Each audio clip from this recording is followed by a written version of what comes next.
विद्यार्थी मित्रों नमस्कार। मारी यूट्यूब चैनल मैथ्स एचीवर में तमारू हार्दिक स्वागत है। आज रोज आपणे गणित विषयनी अंदर धोरण 6 में चैप्टर नंबर 2 पूर्ण संख्या की समजूती मेळवीशुं।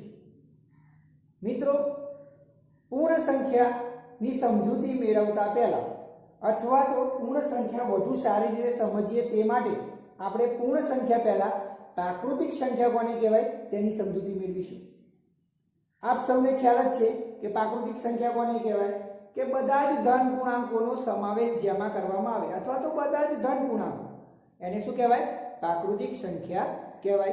मित्रों लखीए आपणे के प्राकृतिक संख्या कोने कहेवाय प्राकृतिक संख्या बधा धन पूर्णांकों ने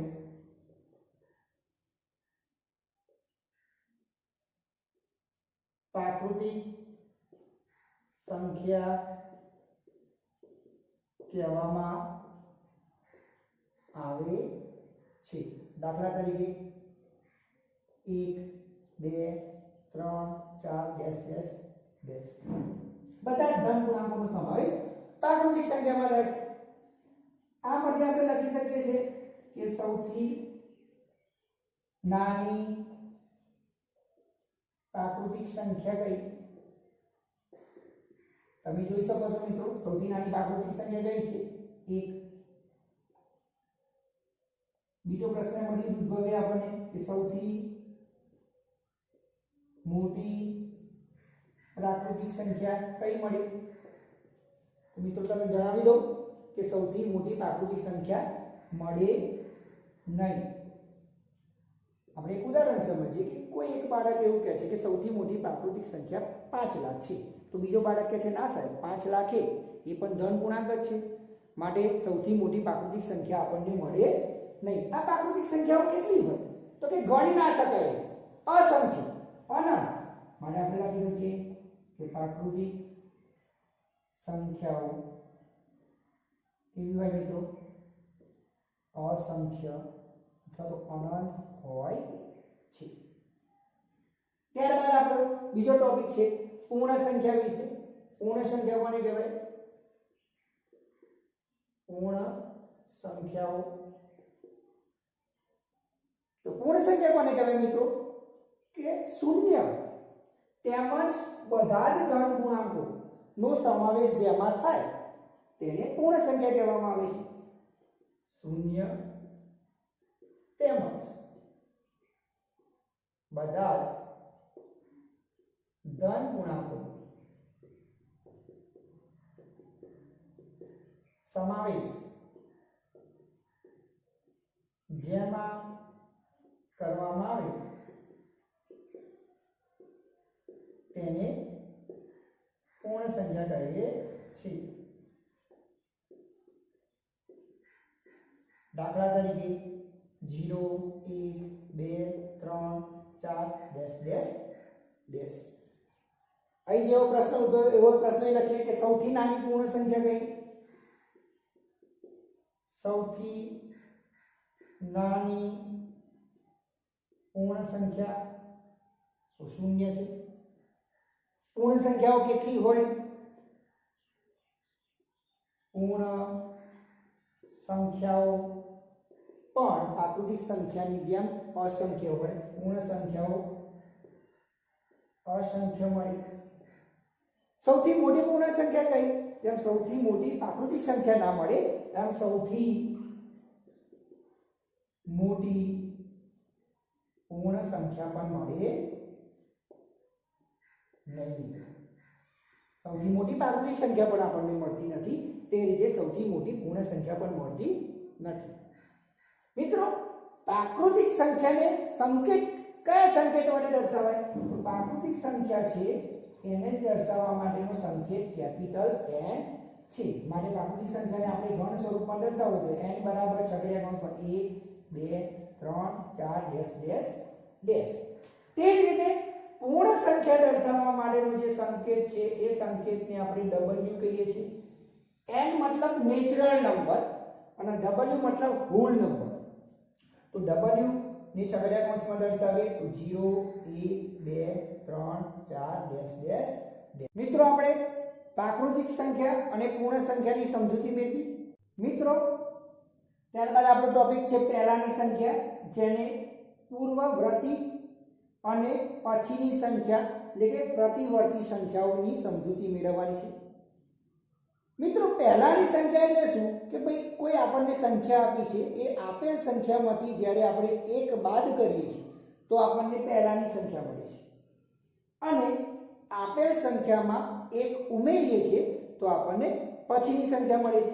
લખીએ મિત્રો આપણે એટલે વધુ સમજૂતી મેળવી શકીએ કે પહેલાની સંખ્યા, તો પહેલાની સંખ્યા મેળવવી હોય તો શું કરવું પડે? આપેલ સંખ્યામાંથી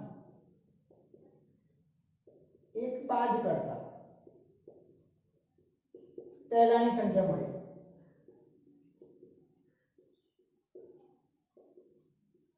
દાખલા તરીકે એક ઉદાહરણ લઈએ। આપણને પ્રશ્ન પૂછે છે કે 9 ની તરત પહેલાની સંખ્યા મેળવો। તો આપણો આન્સર શું હોય? શું કરવાનું? 9 માંથી શું બાદ કરવાનું? 1। આપેલ સંખ્યામાંથી 1 બાદ કરીએ તો આપણો આન્સર આવ્યો 8। માટે 9 ની તરત પહેલાની સંખ્યા શું થઈ મિત્રો? 8। ત્યારબાદ પછીની સંખ્યા, પછીની સંખ્યા કઈ રીતના મેળવાય? તો કે આપેલ સંખ્યામાં એક ઉમેરવામાં આવે તો આપણને તરત પછીની સંખ્યા મળે।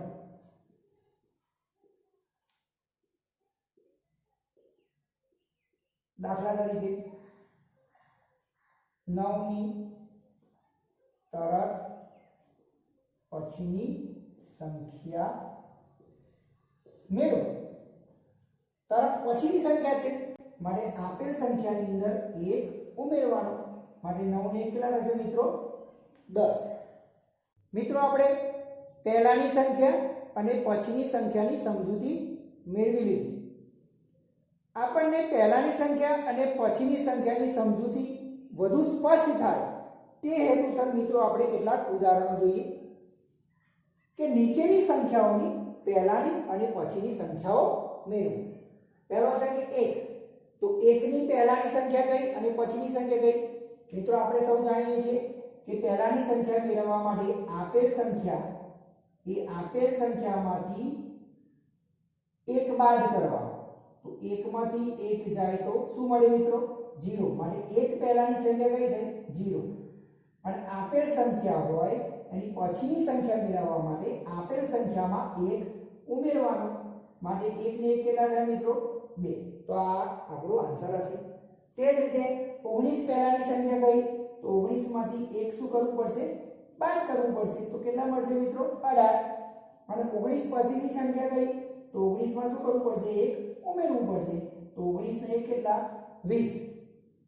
ત્યારબાદ આપણે જોઈએ કે 1997, તો 1997 પહેલાની સંખ્યા મેળવવા માટે આપણે 1997 માંથી 1 બાદ કરીશું તો આપણને આન્સર મળશે 1996। અને 1997 ની અંદર આપણે 1 ઉમેરીશું તો આપણને 1997 પછીની સંખ્યા મળશે એટલે કે 1998 મળશે। ત્યારબાદ 12000 પહેલાની સંખ્યા મેળવવા માટે 12000 માંથી આપણે 1 બાદ કરીશું તો આપણને 11999 મળે। અને 12000 પછીની સંખ્યા મેળવવા માટે આપણે 12000 માં 1 ઉમેરીશું તો 12000 ને 1 મળશે। મિત્રો ત્યારબાદ આપણો નેક્સ્ટ ટોપિક છે સંખ્યા રેખા, નંબર લાઈન। આ સંખ્યા રેખાની સમજૂતી પણ આપણે અગાઉના ધોરણમાં મેળવી ચૂકેલ છે। અહીં આપણે ધોરણ 6 ની અંદર સંખ્યા રેખાની મદદથી કોઈ પણ બે સંખ્યાનો સરવાળો, બાદબાકી અને ગુણાકાર મેળવતા શીખીશું। તો સૌપ્રથમ આપણા પ્રથમ ટોપિક પર જઈએ કે સંખ્યા રેખાની મદદથી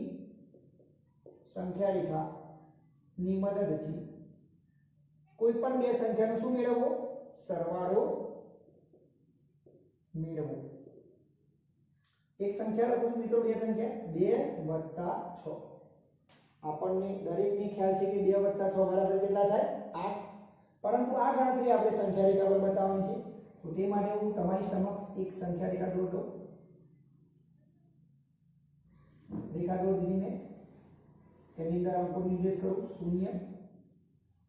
ત્યારબાદ બંને વચ્ચેનું અંતર સરખું રાખીશું 1 2 3।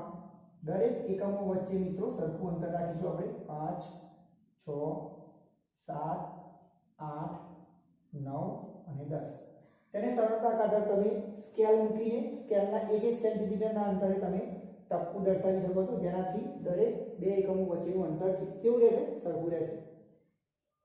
આપણે સૌ જાણીએ છીએ કે સંખ્યા રેખા પર જેમ જેમ જમણી બાજુ ખસતા જઈએ તેમ તેમ સંખ્યા આપણને મોટી મળે, ડાબી બાજુ ખસતા જઈએ તેમ તેમ સંખ્યા આપણને નાની મળે। મિત્રો સૌપ્રથમ 2 + 6 એટલે કે પહેલા 2 એને સંખ્યા રેખા પર બતાવી દેવાનો, નિર્દેશ કરી દેવાનો। ખાસ બાબત એ યાદ રાખવાની છે કે અહીં વત્તાનું જે ચિહ્ન છે તે આપણને એવો સંકેત આપે છે કે સંખ્યા રેખા પર આપણે જમણી બાજુ ખસવું, અને બાદબાકીનું ચિહ્ન છે તે આપણને એવું બતાવે છે કે સંખ્યા રેખા પર આપણે ડાબી બાજુ ખસવું। આટલો સિમ્પલ કોન્સેપ્ટ યાદ રાખીશું, જેનાથી આપણને ગણતરી કરવામાં ખૂબ જ સરળતા રહેશે। સૌપ્રથમ મેં 2 બતાવી દીધું, ત્યારબાદ કયું ચિહ્ન છે? વત્તા। વત્તા મતલબ આપણે જમણી બાજુ ખસીશું। કેટલું ખસીશું? તો 6 મતલબ 6 ડગલા, 6 પગલા કે 6 એકમ ખસીશું। જે શબ્દ યાદ રાખવો હોય, 6 એકમ ખસો, 6 પગલા ખસો અથવા 6 એકમ ડગલા ખસો। મિત્રો 2 + 6 મતલબ આ પહેલું પગલું, 3 પર પહોંચ્યા, બીજું, ત્રીજું, ચોથું, પાંચમું અને છઠ્ઠા પગલે આપણે કઈ પહોંચ્યા? 8 પર। તો એ 8 પર આપણે નિર્દેશ કરી દઈશું, માટે આપણો આન્સર થશે 2 + 6 = 8। ત્યારબાદ આપણે બીજું એક્ઝામ્પલ જોઈએ કે 4 + 5। તો આપણે સૌ જાણીએ છીએ કે 4 + 5 = 9 થાય। તો તે માટે મેં તમારી સમક્ષ પહેલા સંખ્યા રેખા દર્શાવી દીધી। ત્યારબાદ પહેલા છે 4, તો 4 ની પર મેં સંખ્યા રેખાની 4 પર નિર્દેશ કરી દીધો। ત્યારબાદ વત્તાનું ચિહ્ન એટલે કે સરવાળાનું ચિહ્ન એવું કહે છે કે આપણે જમણી બાજુ ખસવાનું છે। કેટલા એકમ ખસવાનું છે? 5 એકમ। તો 4 થી ખસીએ, 1 એકમ, 2 એકમ, 3 એકમ, 4 એકમ અને 5 એકમ। 5 એકમે ખસતા આપણને કઈ સંખ્યા મળી? 9। માટે આપણે લખી શકીએ 4 + 5 = 9। તો ત્યારબાદ આગળ વધીએ કે સંખ્યા રેખાની મદદથી બાદબાકી મેળવો। એક રકમ છે 8 - 3। તો મેં તમારી સમક્ષ સંખ્યા રેખા દોરેલી છે। સૌપ્રથમ 8 લખેલા છે, તો 8 ને સંખ્યા રેખા પર હું નિર્દેશ કરીશ। ત્યારબાદ ઓછાની નિશાની એ ડાબી બાજુ ખસવાનો સંકેત આપે છે। કેટલા એકમ ડાબી બાજુ ખસવાનું છે? 3 એકમ। તો અહીંથી ખસીશું આપણે આ 1 એકમ, 2 એકમ અને 3 એકમ। કઈ પહોંચ્યા આપણે? 5 પર। તો આપણે આન્સર લખી શકીએ 8 - 3 બરાબર આપણને શું મળે? 5 મળે। મિત્રો ત્યારબાદ સંખ્યા રેખાની મદદથી ગુણાકાર મેળવીશું બે સંખ્યાનો। 2 × 6 મતલબ અહીં તમારી સમક્ષ એક સંખ્યા રેખા દર્શાવેલી છે। 2 × 6 હોય તો આપણે શરૂઆત 0 એકમથી કરીશું, અને 0 થી 2 × 6 મતલબ 2 એકમના કેટલા પગલા ભરીશું? 6 પગલા ભરીશું। તો શરૂઆત કરીએ મિત્રો 0 થી 2 એકમ, 0 થી 1 આ 1 એકમ અને 2 એટલે આ 2 એકમના કેટલા પગલા ભરવાના છે? 6 પગલા। તો આ એક પગલું ભર્યું। ત્યારબાદ બીજા 2 સ્થાન ખસીએ તો આ 4 પર પહોંચે એટલે બીજું પગલું ભર્યું। ત્યારબાદ બીજા 2 સ્થાન ખસીએ તો આ ત્રીજું પગલું, ચોથું પગલું, પાંચમું પગલું અને આ છઠ્ઠું પગલું। તમને જણાવી દઉં કે 0 થી શરૂઆત કરવાની છે અને 2 એકમના કેટલા પગલા ભરવાના છે? 6। તો આપણે કઈ પહોંચ્યા? 12 પર પહોંચ્યા। તો આપણે એ લખી શકીએ કે 2 × 6 બરાબર શું મળશે મિત્રો આપણને? 12। ત્યારબાદ 3 × 3 મતલબ આપણે 0 થી શરૂઆત કરવાની છે અને 3 એકમના 3 પગલા ભરવાના છે।